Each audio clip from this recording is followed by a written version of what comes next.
Welcome to Lore. This is a space where we explore the stories, symbols, and mysteries that have followed humanity across centuries. The things whispered around fires, the beliefs carried through generations, the strange experiences that refuse to fit neatly into logic. Some of these stories may be folklore, some may be psychological.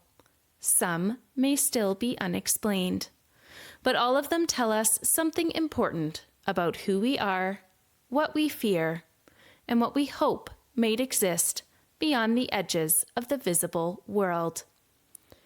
In this episode, we are beginning with one of the most enduring mysteries of all, ghosts.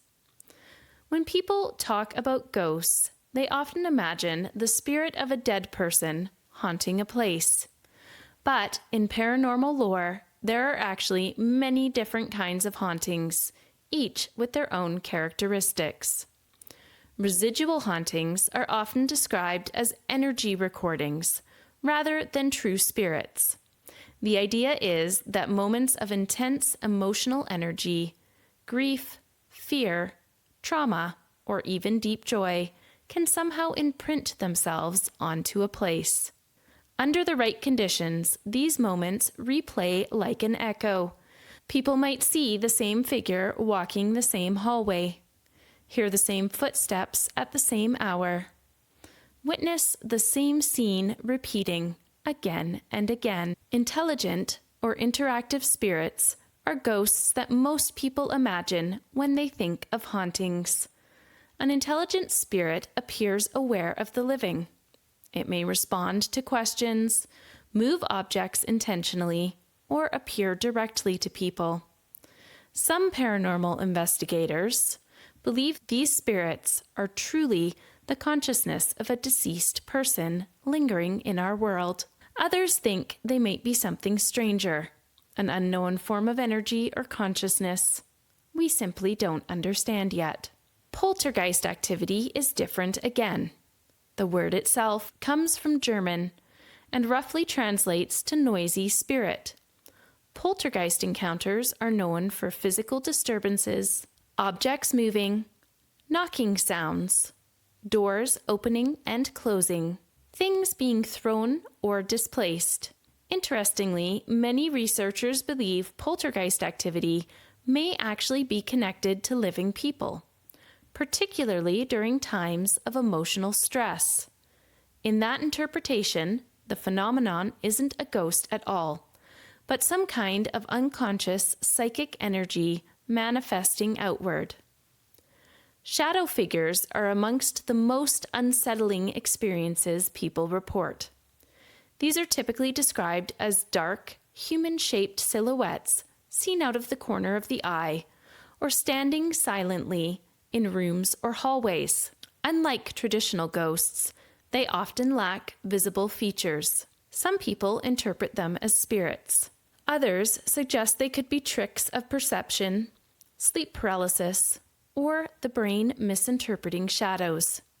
But the consistency of these reports across cultures has kept them firmly planted in paranormal lore. In Irish folklore, a banshee is a spirit whose mournful cry signals an approaching death. Rather than haunting a house, the banshee is more like a messenger from the spirit world, appearing or wailing near families whose members are about to pass away. Similar figures exist in other cultures, spirits whose cries or warnings bridge the boundary between the living and the dead. Remnants are perhaps the most ancient ghost type in folklore. Unlike passive spirits, remnants are said to return from death with intention. In medieval stories, remnants were often restless spirits seeking justice, revenge, or the resolution of unfinished business. Many vampire myths actually grew out of revenant legends. These stories reflect one of humanity's deepest fears, that death might not always be the end. Ghost stories exist in every culture on Earth, from ancient Rome to medieval Europe, from indigenous traditions to modern urban legends. The idea that the dead may linger has appeared again and again. One explanation is simple. Humans are meaning-making creatures. We tell stories to understand the world. When something strange happens, an unexplained sound, a shadow moving where nothing should be, our minds instinctively try to build a narrative around it. Stories help us to process fear, grief, and uncertainty. But storytelling may not be the only explanation, even outside of ghost stories. Humans constantly experience things that we cannot directly see. Think about walking through the woods. Sometimes everything feels calm and peaceful, but other times, without knowing exactly why, you suddenly feel that something isn't right. Your senses sharpen. Your body becomes alert. Animals experience this constantly. The subtle awareness that another creature is nearby, even when it hasn't appeared yet. Humans still have these instincts too. Imagine walking alone in a city, and you realize that someone might be following you before you even turn around. Something in your body already knows. Your heart rate changes, your awareness heightens. You feel the presence before you confirm it. Some people believe ghost stories may tap into the same instinct, a sensitivity to subtle environmental changes or energies that we don't yet fully understand. Whether that energy is psychological, environmental, or something more mysterious remains an open question. But the feeling itself that something unseen is present is something many people recognize immediately. One of Canada's most famous haunted locations is the historic Fairmont Banff Springs, located in Banff National Park in Alberta. Built in the late 1800s as a grand railway hotel, it has long been surrounded by stories of ghosts and strange encounters. Two of the most famous tales, The Ghost Bride and The Mysterious Boarded-Up Room, have largely been debunked. The bride story describes a woman who supposedly died on the staircase on her wedding night and still dances in the ballroom. The boarded-up room story tells of a horrific tragedy followed by the room being sealed forever. While these stories are widely told, historians haven't found reliable evidence supporting them.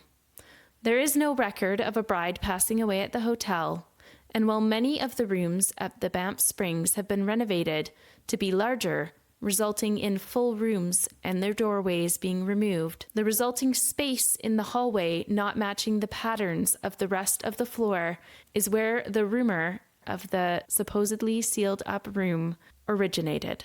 But one ghost story connected to the hotel has a slightly different status. His name was Sam.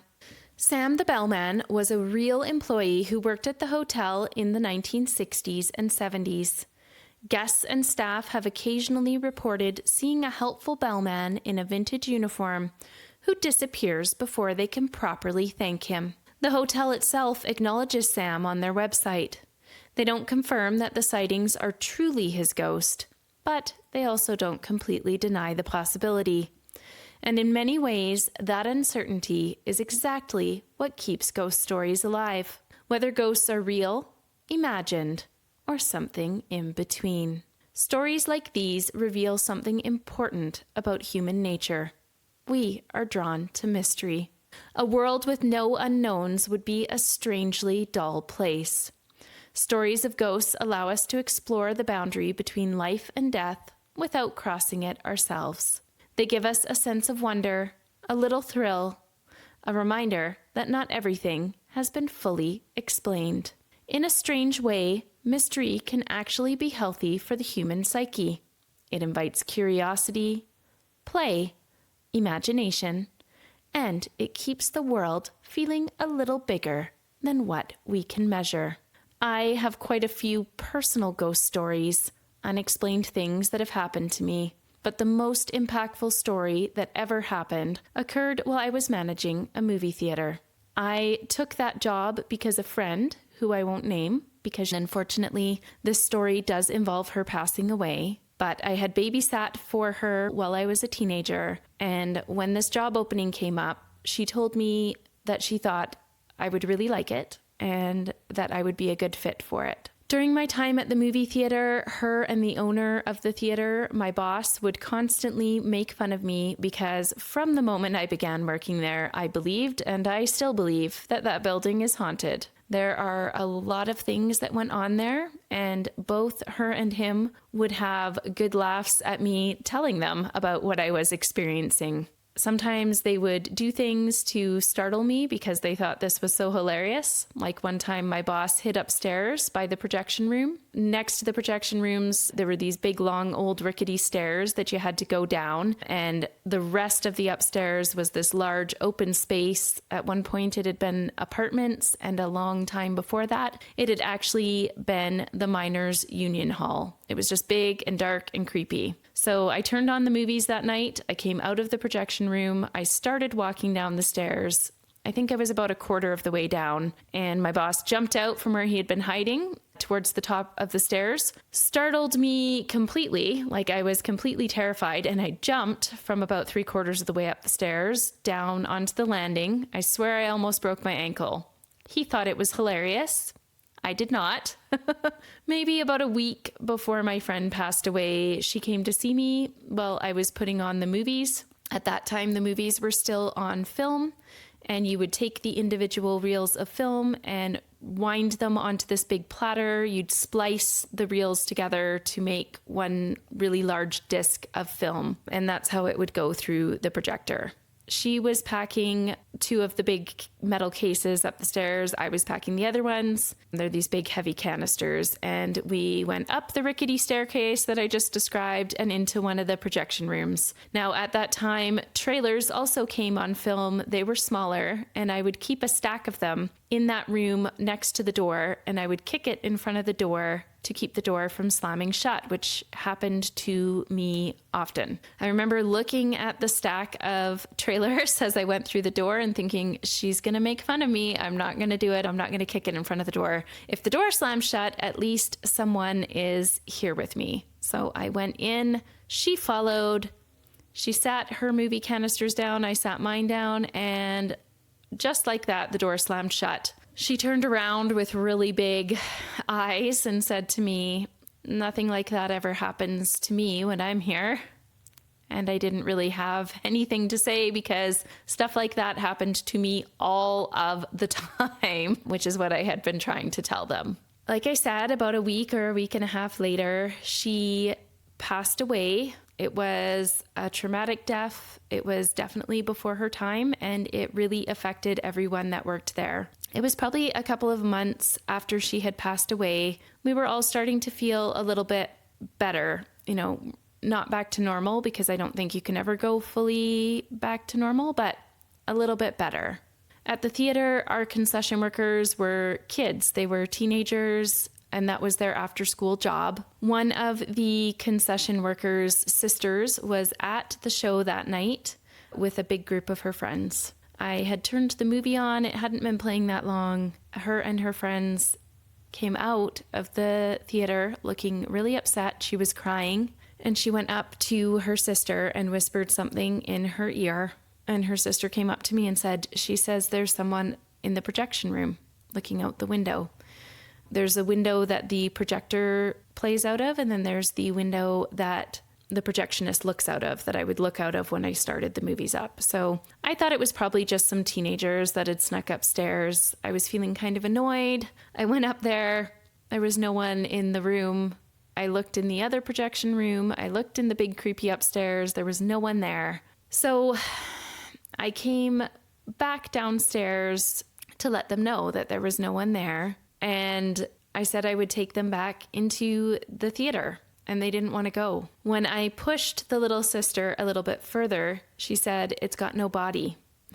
And I said to her, "It's probably a reflection from the projector." I was making that up.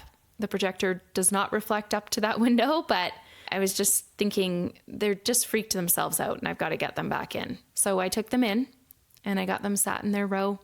And I started to say, "See, there's no one there." And I looked up to the projection room window and there was a face in the bottom corner. I lied to them and said it was the reflection. I slowly walked out and I said to the concession workers, I need you to go in there because I think I'm losing it. Do not make a scene. Don't freak out any of the patrons. But the face in the window looked like my friend who had worked there and who had passed away. And I needed to know that I wasn't just having some sort of traumatic experience. So they went in and they came back out and they were crying and they were upset. And when the movie ended and the projector was no longer running, the face was still there. It looked a little bit like a hologram. It didn't look like a regular human. It wasn't the right size. You couldn't see anything from inside the projection room. And after that night, none of us ever saw it again. It sort of felt like her coming to say goodbye. And I do wonder if she came to say goodbye to all of us that way, because maybe the experience the week before she died with the door slamming, maybe some part of her thought that the theater was a space where that was possible. Or maybe she was just there because the theater was an important space for her and there were people there that cared about her. But ghost stories have followed humanity for thousands of years. Some may be misinterpretations of natural events. Some may be stories created to explain grief or tragedies. Some may be cultural traditions passed down through generations. And some may just remain mysteries. But whether ghosts exist as spirits, energies, or simply stories we tell each other in the dark, they reveal something deeply human. Our curiosity about what lies beyond the edge of life, our instinct to search for meaning in the unseen, and our enduring fascination with the possibility that the world may hold more than we currently understand. If you enjoyed this episode, you can explore more stories like this on the Lore playlist, where we'll continue diving into the mysteries and folklore that shape the way humans see the world. And if you're feeling brave, you might also enjoy the ghost hunting playlist, where we explore haunted locations and the strange stories tied to them. Until next time, stay curious.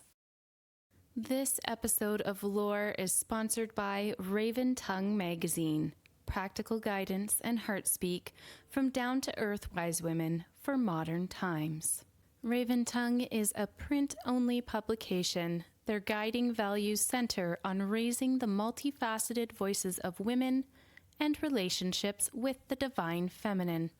Go to their website, www.raventongue.com, to order or pre-order today.